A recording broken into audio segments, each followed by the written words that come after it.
implementation stage we have to move.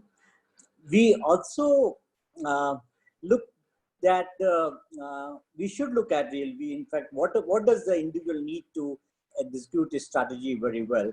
And there are two clear competencies which one must have. One is that clear strategy. We should have a clear strategy. Our strategy should be formulated very well.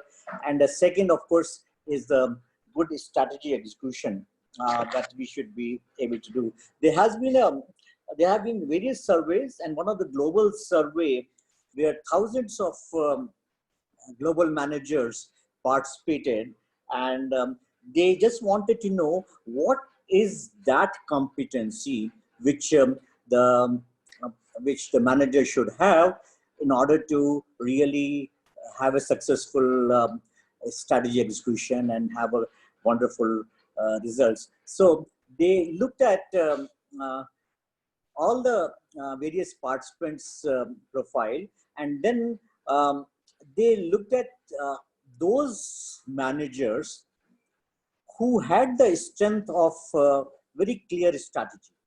That means they are in the top quartile of the clear strategy skill, but they were not very good in the execution skill. So if that is the case, that means the execution skill was not in the top quartile. That was only the strength was the clear formulation of strategy. The probability of being an extraordinary leader of such people was only about 8%. And then they flipped these things, their study, and looked at all those people who were extremely good in execution, but they were not very good in the formulation of strategy. And in this kind of a scenario, the probability of there being extraordinary leader is only 3%. However, when they looked at the combination of both these, that is, if their strengths are both clear strategy and good execution, the probability of being an extraordinary leader is not, obviously it's not 8 plus 3, 11%, but it turned out to be 89%. That means in fact, the most sought after skills which any CEO, any leader, company CEO is looking for is whether the people can get things done.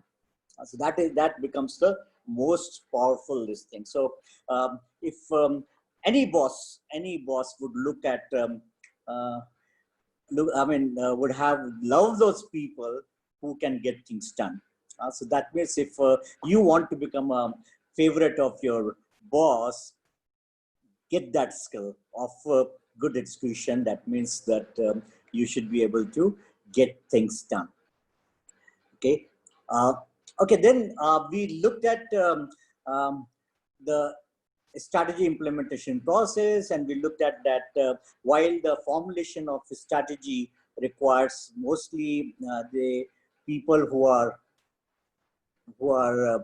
at the top, but then while implementation of strategy, we need all the people. So every manager has an active role as far as implementation is concerned.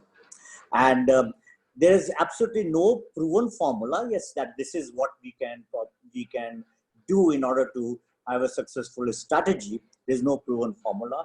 However, we saw that every implementation situation is different because they have different practices, different strategy, different work environment, different policies and cultures. So every organization is unique in that, and every strategy which they try to implement will pose a very different kind of situation. So therefore, there's no proven formula or no this thing which will work.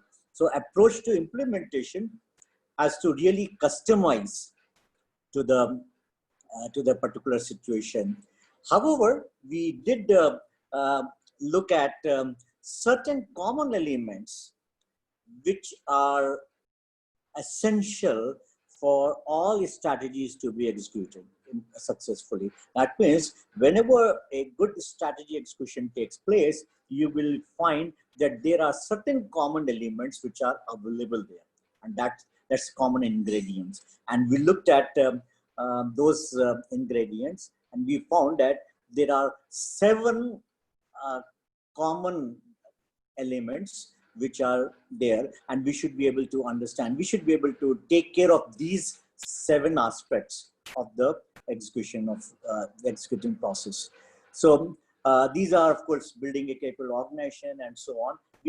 We discussed the other day, last session, we discussed the first one, which was building an organization capable of executing their strategy. That means the first step which is there, what's first common element which all successful strategy implementation is there, is that we should ensure that the organization is fully capable.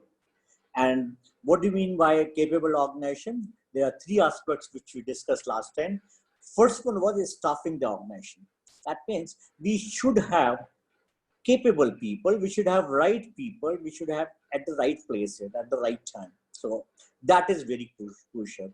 So every time, supposing in your own organization you're trying to implement any strategy, for that matter, the first step which you should have is that you have a set of capable people who will take this process of execution of strategy forward. You alone will not be able to execute a project. You will not be able to alone, cannot execute the project. You need help of certain people, and those people should be the right kind of people. So that is very important. So first thing which is to be done is the staffing the organization and this thing. And then second thing is that we have to build the key capabilities which are required for the strategy implementation, key competencies and key capabilities. This is something which is crucial, because not only we should have right people also means that they are competent. And how do we build this strategy, is this strengths? There is a very, there's one is internal development, which we talked in our training development session also. That means we provide and we strengthen the employees' skills and knowledge and all that. So that means we make our people through the training process very, very competent in whatever is required for the strategy. Second aspect, for the building the capability, we normally coordinate the efforts of various people, various groups and various departments. So that means that we have a set of people who can do the task very efficiently. If you look at the example of some heart operations which are to be done, it's not only that we need to have a good heart surgeon, but we also have to have good anesthetists, good support staff, and who know that while the operation in progress, what all things are required, and then provide those things immediately to the surgeon and all the supporting doctors and all that. So it's a particular team. This teamwork is developed over a period of time, and where you do practice and all that. But ultimately, that by coordinating the works of various people, you develop the capability required for doing a successful operation or not. So this is something which is required. However, we are not only, there are other ways of also building the competencies and capabilities. This is the internal development we talked about, and normally this takes quite some time. This takes time, because this developing and honing our competencies will take considerable time. There are other things which we also discussed in one of the sessions of the resources and capability in strategy formulation, and that was that we can partner with certain other key suppliers or key companies and form a strategic alliance in order to have that competencies within us. This is a much faster way of acquiring that competency. And there's another alternative also, which we discussed during that session, that was buying a company. That probably is the fastest way of getting the competencies, is by a company which is having that competency in it. So that is the way. So this is all we talked about. And also third point of course we talked about was matching the organization structure.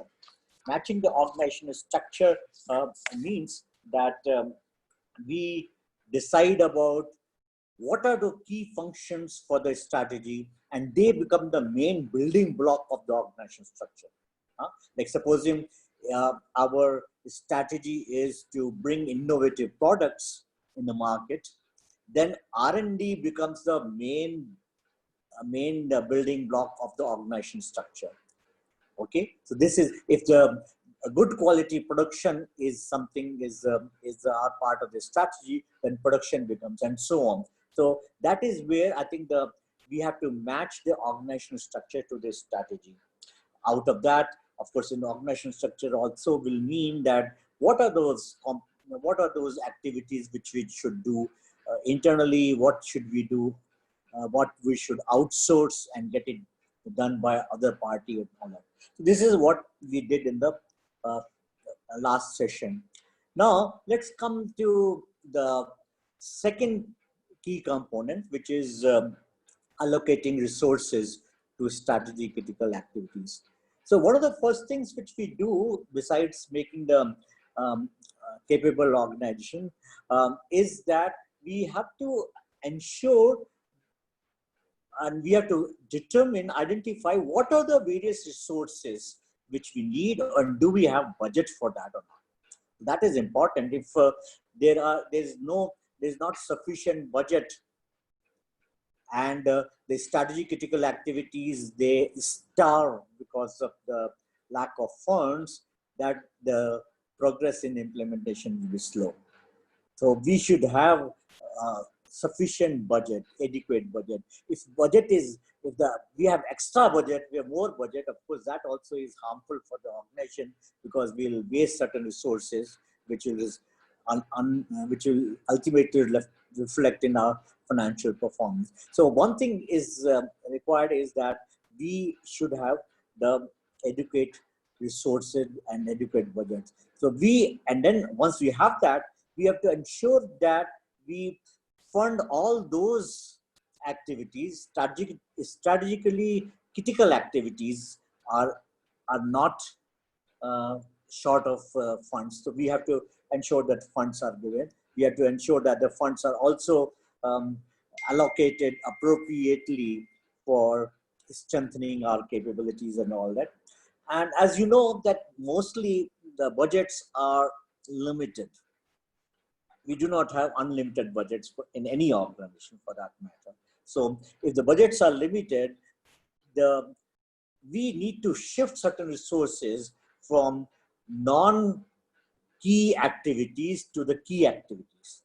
Okay, so we have to ensure that we downsize certain non-strategic areas.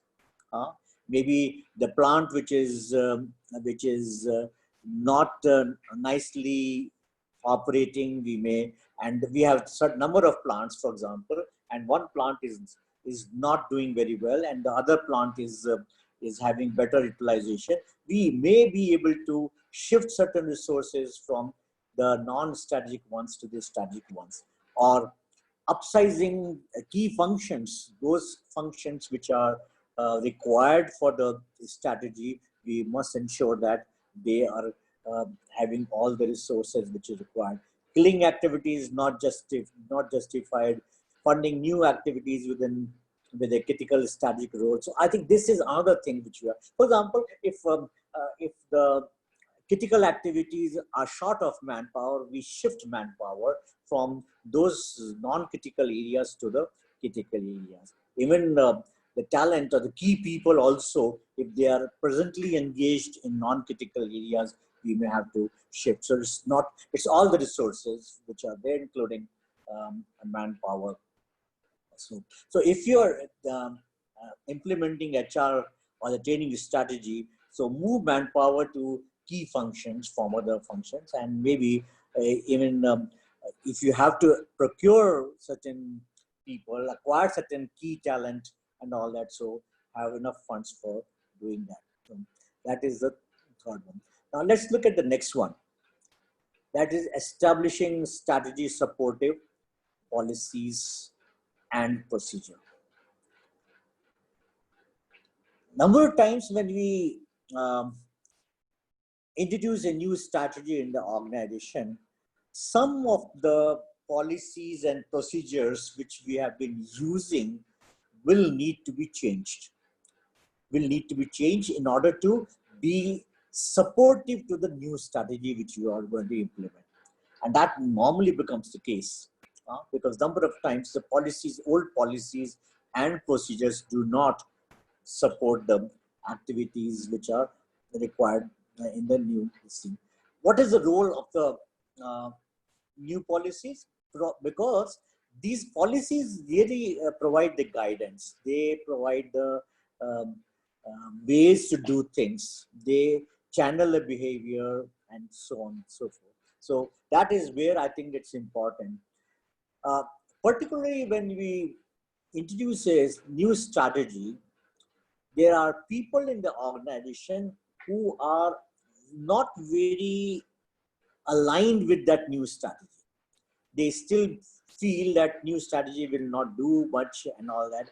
And unless we change the policies, it may become difficult for them to change their own behavior. So it is also required to counteract tendencies of people who resist the new strategy. There are always some people like that. And I think when you change the policy also, then they start falling in line. At least they don't do things which they have been doing in the previous strategy. And it also ensures consistency in these things. And so if you see that number of times we are looking at the procedures, um, it is important that procedure and policies are inconsistent with this strategy. In McDonald's, for example, they want to ensure that their their products are consistent in taste and all that, and their behavior is consistent. They have what we call standing operating procedure. So they very clearly train their people that okay, you are going to cook um, this hamburger for so many minutes. You will turn the hamburger and not flip the hamburger, for example, in cooking. If the hamburger is 10 minutes already cooked, it is already prepared 10 minutes before, it's not sold, then you don't have to serve it, you have to throw it, and so on and so forth. And whenever a cashier is receiving the money, he should have a eye contact with the customer and smile. All these standard operating procedures are given to the people, trained in them, so that they provide the similar experience all over the world, wherever they have McDonald's kind of thing. So this is where I think it's important to have the strategy. And in HR and training strategy also, for example, if you have um, if your new strategy ensures that you have to have people with highly performance orientation, and you may not find your performance management, performance appraisal policy which is conducive to the new strategy, then you may have to sort of change and review and change the policy. If the training, similarly, if a training, for example, and now we have to have more emphasis on virtual training in order to become more cost effective in our approach. So procedures and policies, we have to ensure that they are strategy supportive. If they are not, we have to change them. And it's important that we change. Next aspect is installing operating and operating system and information system. Um, no strategy can work without the uh, without the supportive internal system. That's very important. So well conceived and state of the art operating systems probably are, are the most important aspect in successful execution of strategy, because they sometimes they give you a competitive edge over your rivals if you have that certain operating support systems and all. So these systems could be online data system, e-commerce system, internet and company internet. All these systems could be there. Just give you an example that in airlines, for example, airlines, if they want to give a pleasing experience to the customers, they will have to have online reservation system, and then accurate and expeditious um, baggage handling system, strict aircraft maintenance program, so that there are no delays and all that. So all these systems are required in order to provide the uh, customer pleasing kind of experiences. Similarly, if you see that Walmart, Walmart has installed a very sophisticated supply chain, computerized supply chain system, where uh, it's a very sophisticated retail operating system, which ensures that it has all the time data regarding the whatever is the inventory in the various stores, and automatically the reorder system starts working whenever the level goes down, and so on and so forth. So these are very sophisticated systems, and it ensures that there is no stock out in any of the Walmart store, and things are available, and no customer has to find that his shelf is empty and he goes without that particular desired object. So these support systems are very crucial for implementing this strategy. And at the same time, each manager has to know how the strategy execution process is working. So he needs an accurate and timely information about daily operations, and data about, let's say, customer data, operation data, employee data, supplier, and all these data which is there of while executing the strategy, that should be available to him on immediately whenever he needs it, in order to take the right kind of decision. So information system, a proper information system, and today technology um, makes it possible to have a real-time data available to all the managers. So this is important. So if you mobilize the information effectively, your tracking and review and control system will be much better, and you will be able to do that job very properly. In HR and training strategy also, in HR, for example, we need to have in today's world all the automation with respect to employee service, attendance system, leave management system, compensation payment system, and so on. And in fact, even performance monitoring system, performance management system, all these can be computerized, which will improve the employee service, and employees will be having a better experience working in this thing. So one should install a computerized HRAs, and in today ERP which is there, which is makes everything very easy and possible for the people, for the HR people to help in their function. Okay, let's move on to the next component, which is rewarding people to execute the strategy well. Well, this is again one of the most important thing, because one has to win the employees' commitment. Unless the people are committed to execute a strategy in the right manner, this is it's not possible to uh, meet our targets, meet our objectives, and all that. So motivational schemes are very important, very critical, both monetary as well as non-monetary. So we have to reward people, and we have to keep the motivation high. Monetary reward means it includes number of things. For example, uh, base pay increments. In some organizations, in the increments which are given is on the basis of the performance. Um, of course, in some organizations, it's a fixed one, but then people tend to have uh, base pay also, increments also linked to the performance bonus, which is very much there. Stock options based on your performance, you may get the stock awards which are there.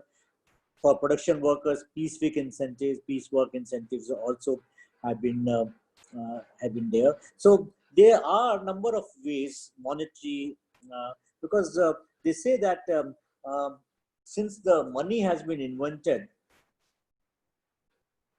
the best way to motivate people is give them monetary rewards. It always works, and it works for everybody. It always works. And therefore, I think in all organizations, and the idea here is that you link the reward to the performance outcome. That means it is a performance linked awards which is there. That means you have to develop certain schemes, financial, some incentive schemes, which will link their rewards to the performance. And that is a very clear way of getting the people's commitment to work towards the achieving the objectives.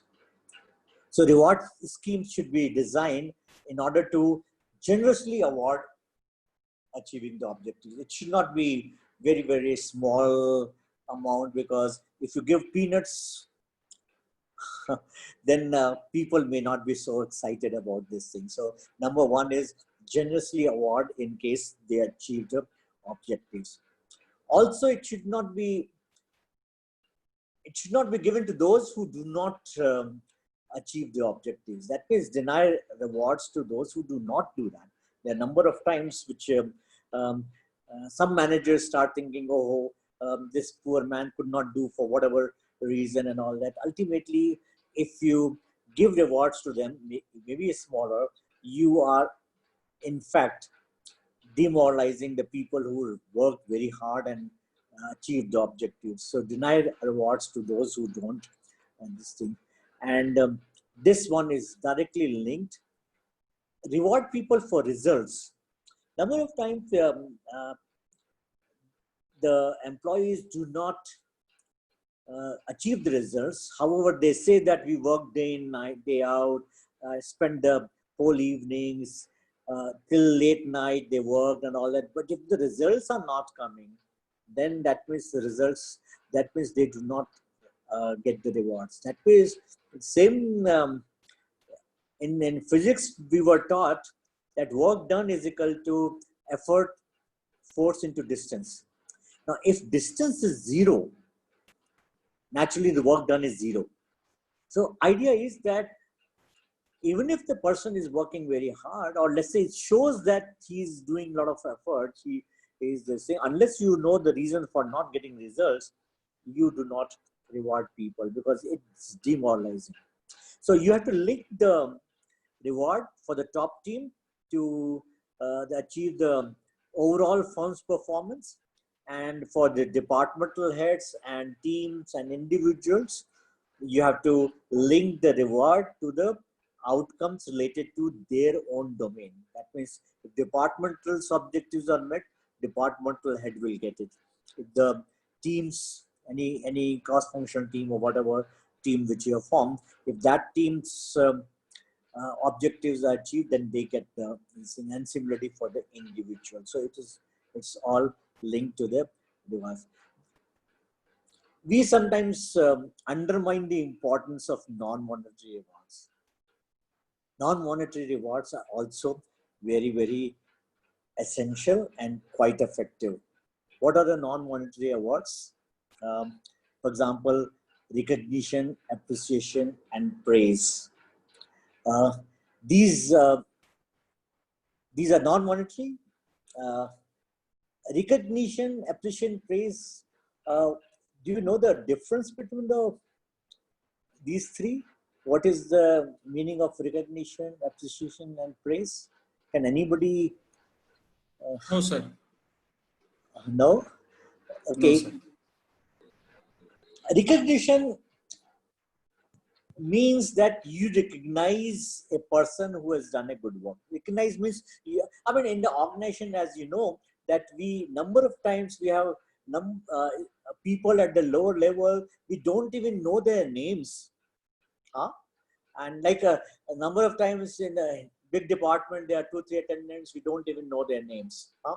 Recognition really means that you identify the person who has done a good work and tell him that, yes, I know Mr. So-and-so or Miss So-and-so has done some work. Appreciation means now you really mention to him that you appreciate, you find that good word is, good job has been done and all that. And praise really means when you appreciate in public.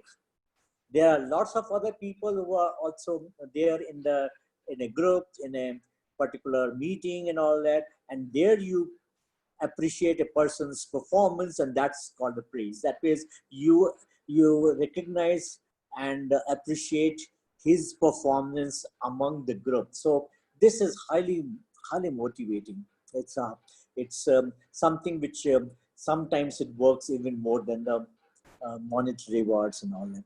So um, let me ask a question. Out of this group of participants of this session, let me ask that question to the married male people. Married male people, have you ever appreciated your wife's cooking? Very few times, sir. Very few times. Yeah, and you see, in this is a normal scene in the Yes, houses. very frequently. Huh? For me also, sir, very frequently. Very frequently.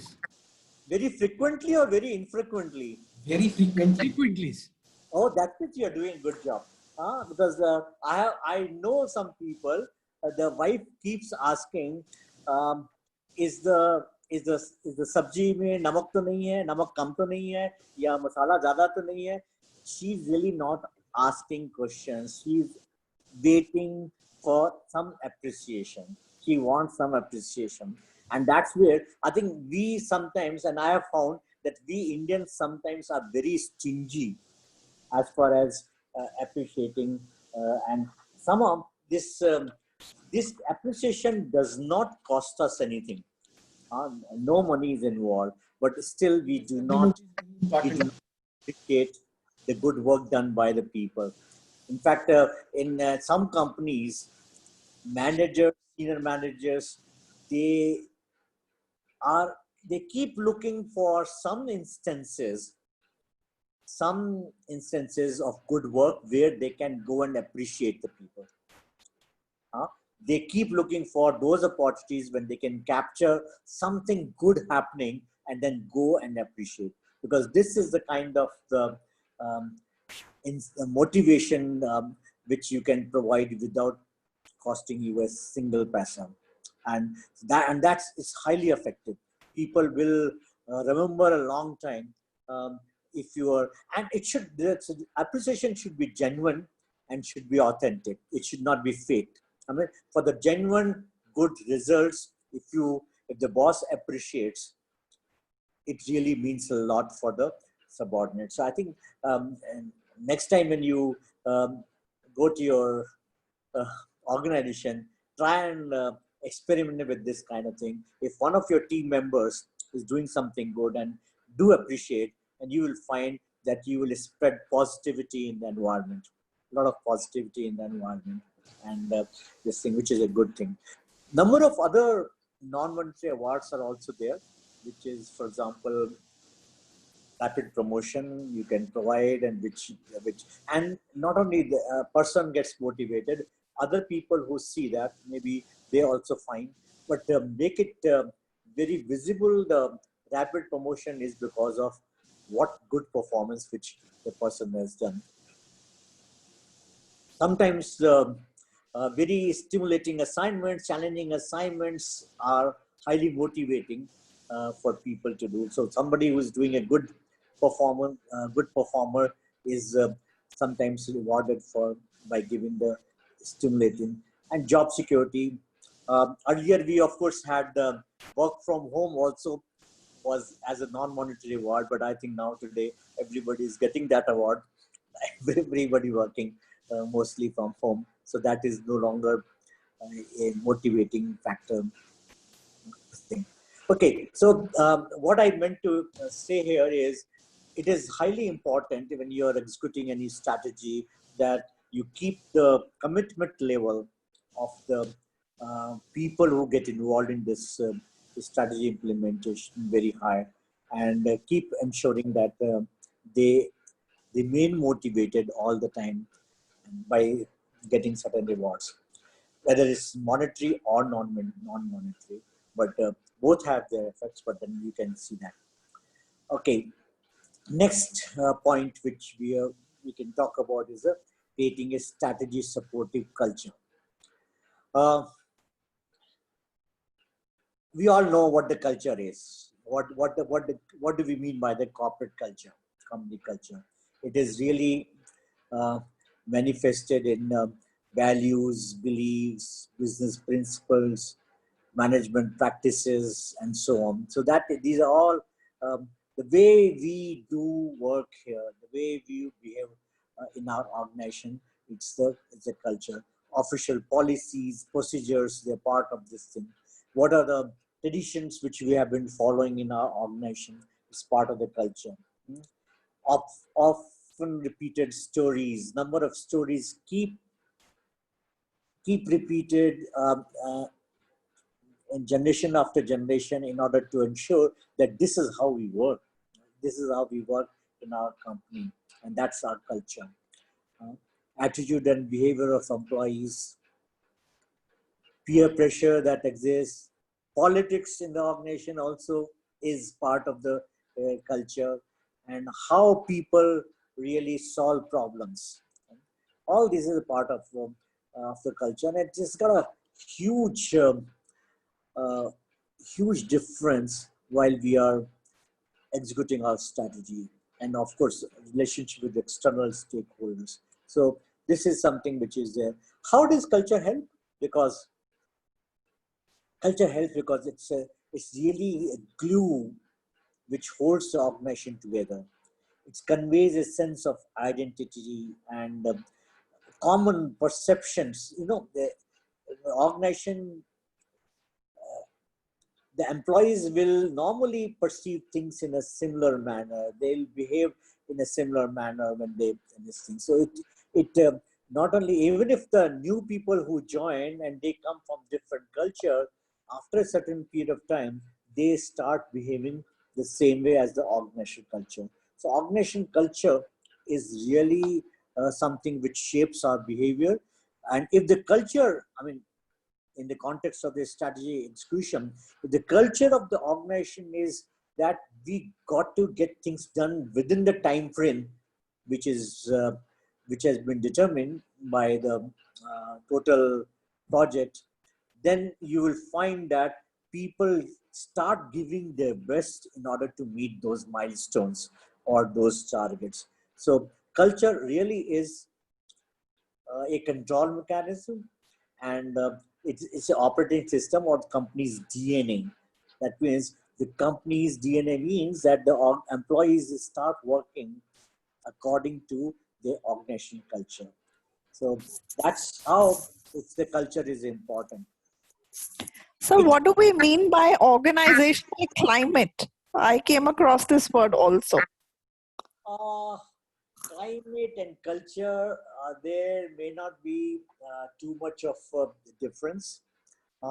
It's more of a, I think in this context, you may consider climate and culture more or less synonym. And it is that climate will also indicate, for example, is the climate conducive to um, action orientation? Is the organization climate is fraught with a lot of excuses and all that? So it's part of the culture. So I think for our purpose, keep climate and culture more or less synonyms. Okay. So culture is important. It could be an elite strategic execution, or it could be an obstacle. Huh? If it is, if the culture is promoting the attitude and behavior which is required for the strategy execution, it becomes a support, it becomes a partner to the strategy execution. But if it is impeding the strategic execution, if the attitudes and behavior are coming in the way of achieving your objectives, then it becomes an obstacle. So it could be either way. It could be this thing. So if a culture is out of sync with what is needed, then we have to change the culture. And particularly for very different kind of a strategy when this organization is implementing, which is quite different from the past strategy, then they find that culture also needs to be modified and changed. Okay, so while formulating this strategy, and this is an important point, that while formulating a strategy, we normally formulate the strategy keeping the sacred parts of the culture intact. We do not come out with any strategy which will which will require changing the sacred part, the unchangeable parts of the corporate culture. But like, for example, some values which should not be changed, which the organization believes that it will remain always there, particularly with respect to like ethics and all that, integrity and all. So if that is something which is very much this thing, if performance orientation is supposing is the culture of the organization which needs to be, then in that case, all the strategy which will get formulated will keep that as a part of the so they will make the strategy in such a manner that none of these things require to be changed. However, when you are implementing this strategy, if some aspect of the culture which comes in the way of your implementing this strategy, then that we have to change it. That means any obstacle, cultural obstacle, which is coming in the way of implementation of strategy, then we need to change. Culture, of course, how do we change this culture? Culture is very difficult to change, by the way, because culture has been built over a period of time in the organization, and I mean, it takes years to ultimately shape the culture, and then if you have to change it, it's really difficult.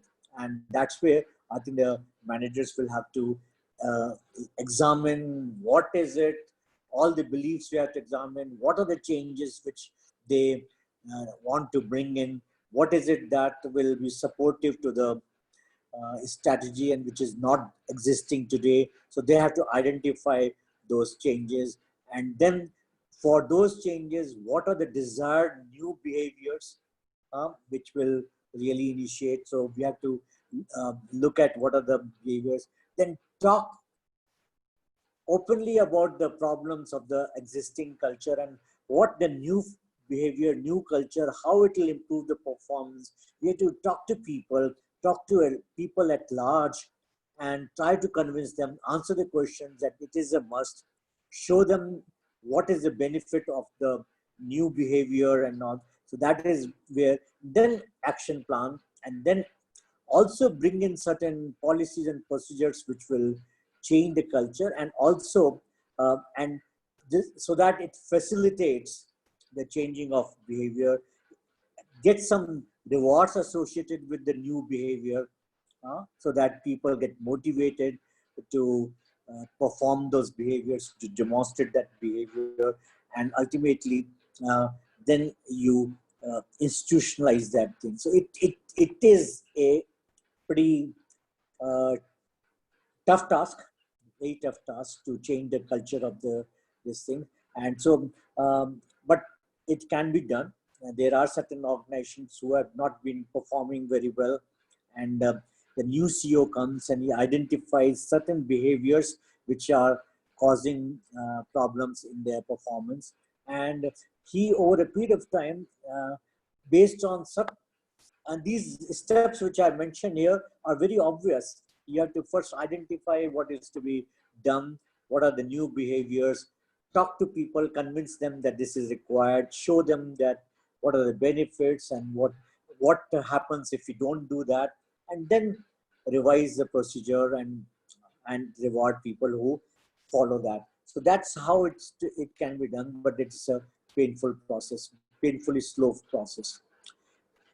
High performance culture is something which is very much required for the good strategy execution, and which means that there has to be a can-do spirit, that we can do it. The organization people feel that we can do it, and we take pride in doing these things. No excuses.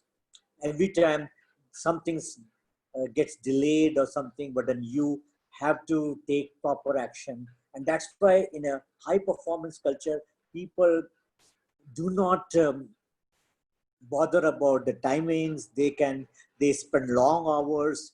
If something has to be finished by a particular date, they do, or they sacrifice their offs, their Sundays, and so on and so forth. But then um, this is a result oriented work climate, and that's where the this people have a strong sense of involvement. That means they own up the project. They feel that this is my project and I have to finish it by certain times, and that is the ownership. That's the involvement which is there, and a lot of initiatives they take and all that in order to this thing. And of course, in such an organization, high performance culture, the expectations are very clearly identified to people. People know what they are supposed to be doing and what is the performance they're supposed to be. So everybody knows their task very well, and they know what they have to achieve in that task. And that's important. And once they know that task, and then they can go ahead and do this thing. And so they strong bias for proactive actions. And even the managers or leaders, they respect the contribution of all employees. They recognize the performance of these people. So this is a characteristic of high performance culture of any organization. There are a number of organizations which have been doing excellent work as far as strategy execution is concerned. Finally, we come to the last point, which is equally important, but not last but not the least. This is exerting the inspiring leadership. The project manager or the leader who is this thing, he has to have his role, and there are his role of inspiring leadership. I will talk about 5 points in this particular role. One is communication and stay on top of what's happening, constructive pressure, motivating, and personally. Let's go one by one. In each of these, this is the final, this thing. A leader, a project leader plays a very crucial role in executing the strategy or whatever and completing the project. In fact, he is the total man in charge, and that's what are the key roles of this person is something. Yeah, somebody wants to ask, Pankaj. Yes, sir. Sorry for the interruption, sir. No, no. Actually, I have a doubt on this. Since this is an action stage which we are discussing, which is Yeah. implementation strategy, if I'm not wrong, sir. Yes. So likewise, the seventh point is pertaining to the exerting the inspiring leadership. Can't we say that this particular point should come into the strategy formulation, because this is moreover the execution and the next step after the formalizing the strategies. So to inspire people, to motivate them, what we want to do and what is our national objective, what is the business strategy, it should be the initial part and not to be covered as per the implementation stage. That is my level of understanding. If you please Yeah, clear it out.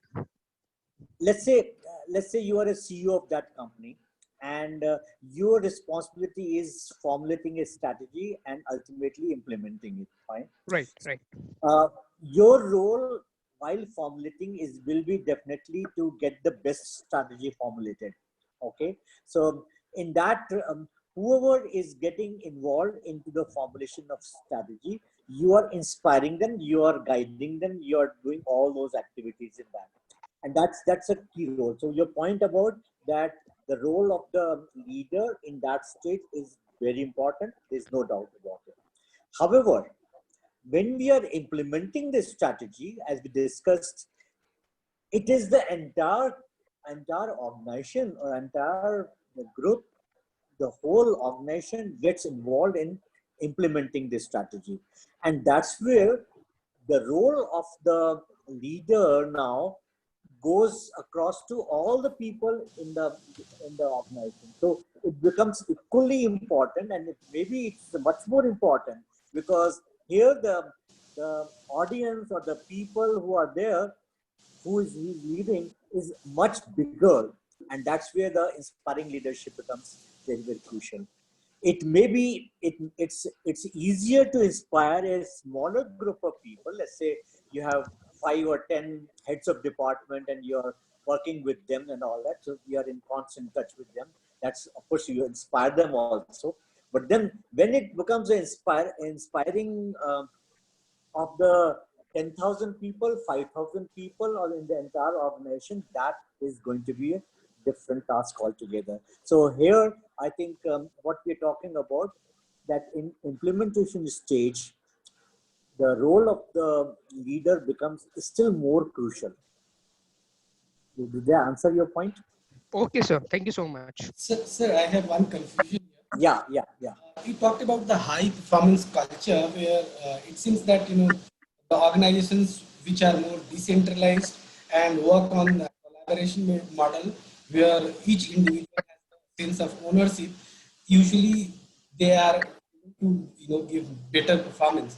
But in most of the organizations, we still see that it is a leadership approach and it's a very centralized approach that you are actually guided to do things like you will be guided by your team lead and they'll ensure that whatever they actually told to you to do, it has been executed in the right way. So in case if we are aware that a high performance culture can be achieved through that collaborative model, why are we still following for most of the organizations the same culture where it is a team led by manager? I have not been able to hear you properly. Can you just repeat the question once again? I mean, not the context, but then Sir, you talked about like the high performance culture, yeah, where the uh, organizations which have a collaborative model and yeah, a decentralized structure, where the yeah. individuals are more, they have more ownership and they perform better, leading to better performance for the Yeah. organization. Yes. So if you are aware of it, why most of the organizations still they are like manager based, where a manager guides the team to do certain things in a certain specific way, and Yeah. the team members they have to do it. I mean, they should actually. Why don't they move on to the collaborative model? Yeah. See, in case it is something which, if the strategy of the organization is more towards more towards the doing a certain process repeatedly, consistently well. Okay, in that case, the uh, manager will identify what is standard operating procedure, and people working in that under that manager will just need to follow that. However, if the manager requires different ideas, different ways, and he wants creativity, and so in that case, he will have a different kind of a culture where more participation, more newer thinking and new ideas, and they're more risk taking and all that will be there. So you will find that organization which have a strategy of new products, we have a strategy of coming out with new products, new technologies and all that, will have to follow a second model where the people are given a lot of freedom to do experiments and take risk and all that. On the other hand, if your strategy is of cost leadership, where you want people to give maximum output without deviating anything from the standard procedure and all that, you will find that you have to have a people who just follow your instructions verbatim and produce results. So these are two different things. And your high performance culture could be in both the places, because in one for one strategy you need a lot of obedience, a lot of following the systems and procedures. On the other hand, on the second strategy, you would like more freedom to think innovatively, creatively, and so on. So I think both these could be a high performance culture, depending on what kind of culture which you really would like to. What is your strategy, and for that strategy, what kind of a culture suits your strategy, and you try to bring in that aspect. Thank you, sir. Okay, so I think leadership role is much more crucial at the execution stage, because he has to the execution is done by the entire organization or entire department or whatever. So large number of people, and that's where the role of it. And the first, I have just indicated 5 roles. The first role is communicate the strategy. It is important, and as we discussed earlier also, that unless if we feel that by telling people that from tomorrow onwards this is a strategy and you please implement it that way, and if you feel that people will all go behind you because of you release an office order or you release your strategy communicator, that doesn't matter, that doesn't work. You have to communicate the strategy and you have to make them understand. You have to communicate your vision, why you want it, why this strategy has been formulated to achieve our vision. So you not only tell what the organization wants to, what is the purpose, what's the vision, and what is the strategy. You have to, and why you are changing from the current practice. If you're bringing new strategy, why you are bringing that change, and what is the justification, and if we change it, then what benefit we get. So the leader has to build consensus on this. So I think it's one of the first steps the leader does is before the strategy is implemented, he ensures that everybody gets enrolled in that strategy. It's important, and everybody starts feeling it's required to change, required to build, to incorporate this strategy in our working, and so on. So this is important, and that's where I think the communication is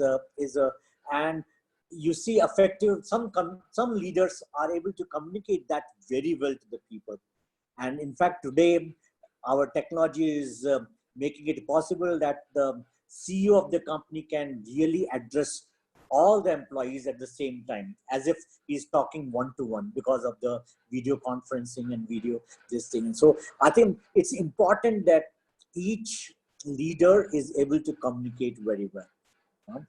So, and this is important across the board, in the sense that you as a manager, when you're leading your own team, you are supposed to communicate very well to your team. Similarly, the departmental head, VPs and all that. So all at different levels of the leaders, this particular skill of communication skill is extremely important for all managers. So make sure that in case your communication skill is not very well, you got to develop that. So I can only tell you that there is a 3-pronged action plan. If you're not able to communicate very well, if you do 3 things, you'll be able to become, and those 3 things are communicate, communicate, communicate. So if you keep communicating all the time, you will definitely improve in your communication. There's nothing, you cannot delegate this activity to your subordinates. Okay, if I'm not good in communication, and I say, okay, I delegate this responsibility to somebody else, you can't do that. You got to do it yourself. And again, here, language is not a bar. You can communicate.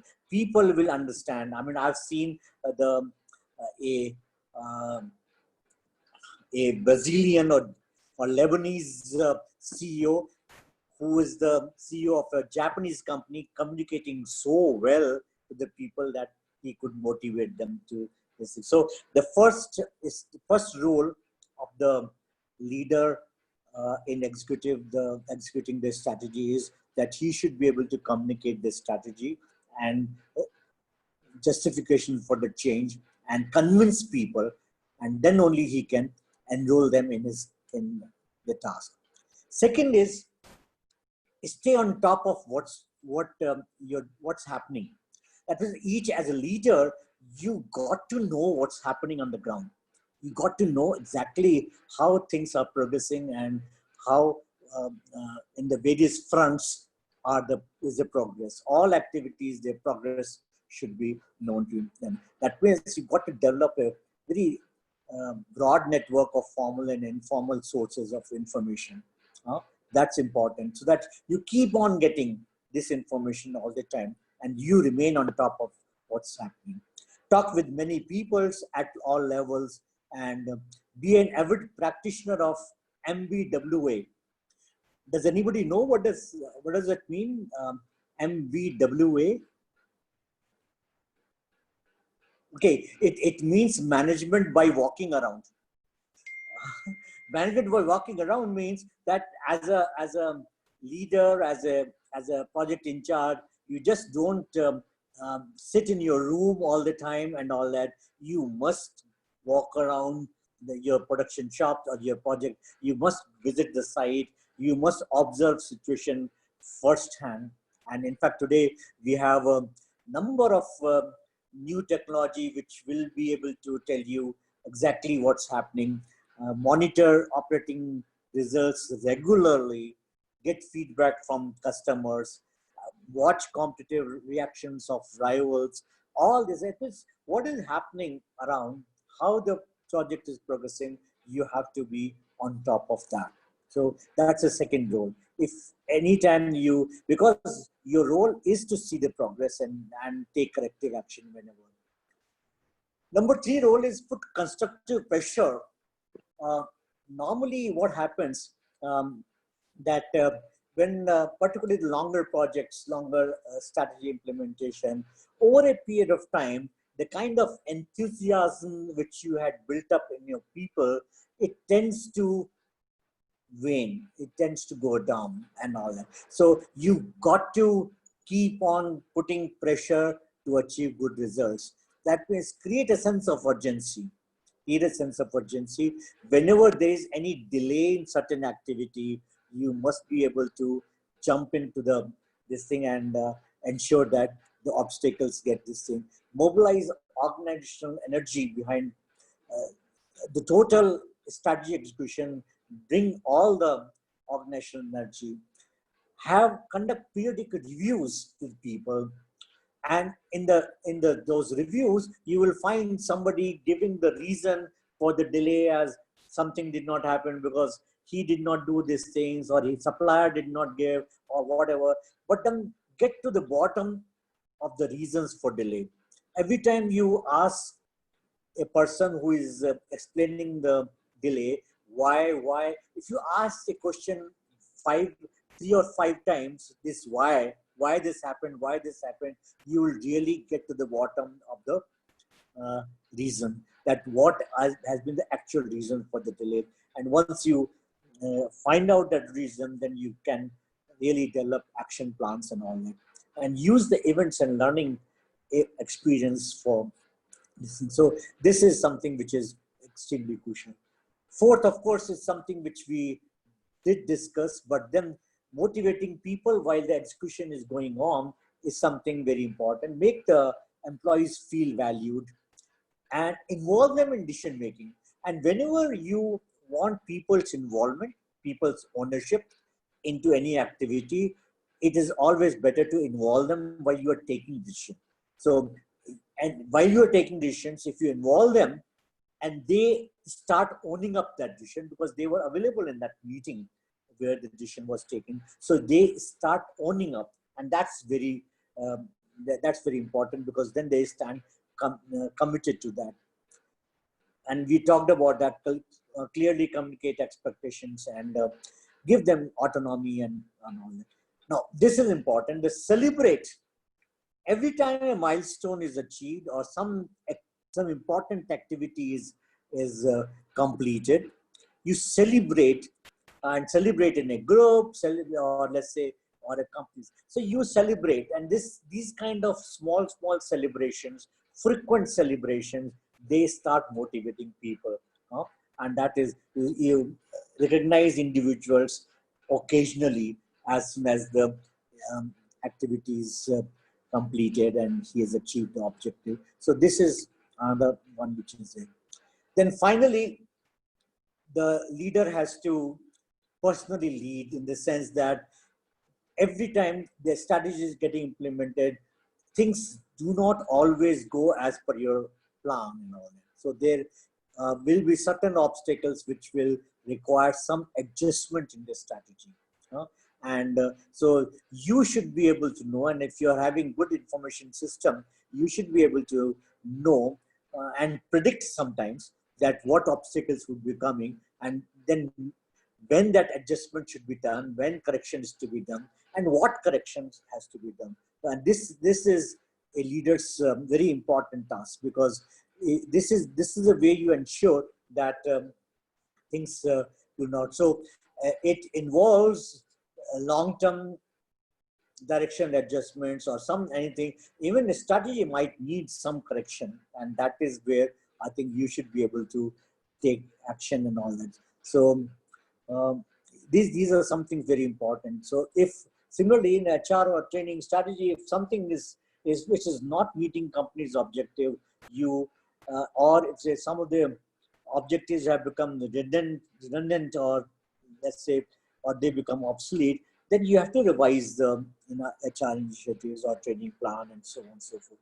So this is the, so ultimately you have to exert what we call ethical and inspiring leadership, and that's crucial, because leader has to run the company's business in ethically principled fashion.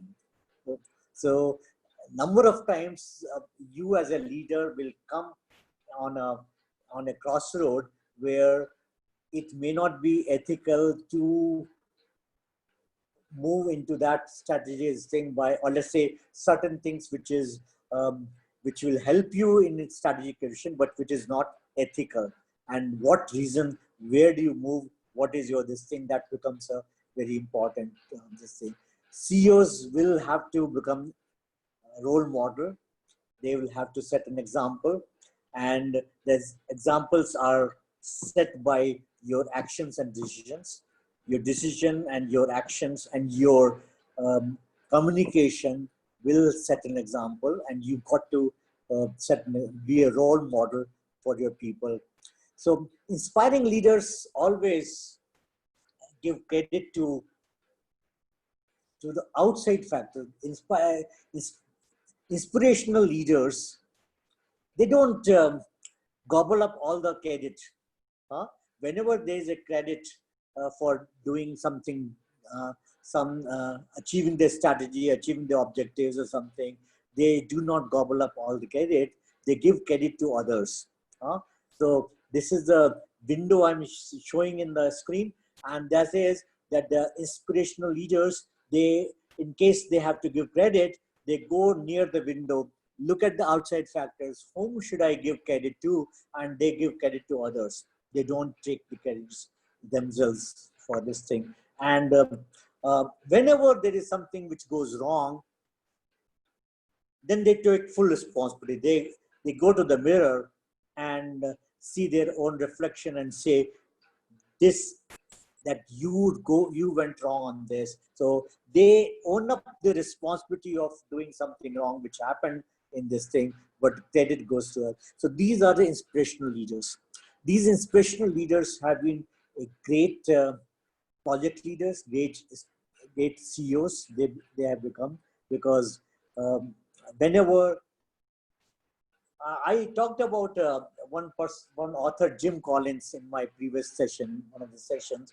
Jim Collins has come out with a very good bestsellers, and one of his great book is Good to Great. In that Good to Great book, he did some research before writing that book, and in the research, he asked his people to find out who are the CEOs who were who helped the company turning around from mediocre companies to a great companies.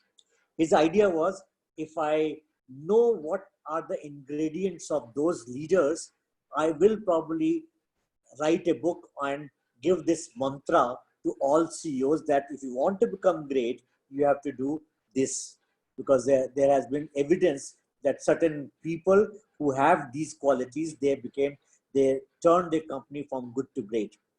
So his research associates came out with 11 companies where the CEOs have been able to transform poorly performing companies into greatly performing companies. And then Jim Collins interviewed all the 11 CEOs of these companies and asked them, what exactly do they do? What are they? I mean, try to understand their attributes, their characteristics, in order to find out how the leader can convert this thing. And he found a common thread in all these 11 CEOs who had transformed their poorly performing company to a great performing company. And those two common elements were that these people, he called them level 5 leaders, and the two ingredients were professional will. That means the determination is very strong. And the second quality was personal humility. Now, these two qualities of the leadership he found in all the 11 CEOs who converted their company from poorly performing to the uh, uh, outstandingly performing companies. Professional humility is the means that a professional will means that these people were having unwavering resolve that whatever happens, they will have to produce results. So they will not bother about any obstacles. They will overcome all the obstacles in order, because their determination was very, very strong, highly passionate. And and personal humility means they will not be appearing in the various business magazines cover, or they hardly will talk to the press people. They hardly will take any credit about whatever they achieve. So they were very humble, very, very shy, in fact, on this thing. So these two things, personal humility and professional will, are this thing. So I think this is something which is inspirational leaders are those who are having these determination to achieve something, whatever strategy is there to execute a strategy complete, is something very, very important attribute of a inspirational leader. So we'll stop at this point. This is how the strategy execution implementation, 7 components which are always available in all strategy. And so I'm now open to certain questions. Any questions? Sir, I was not able to attend your first session, so and that is not also available on YouTube. Can I get that first session, sir? What session I can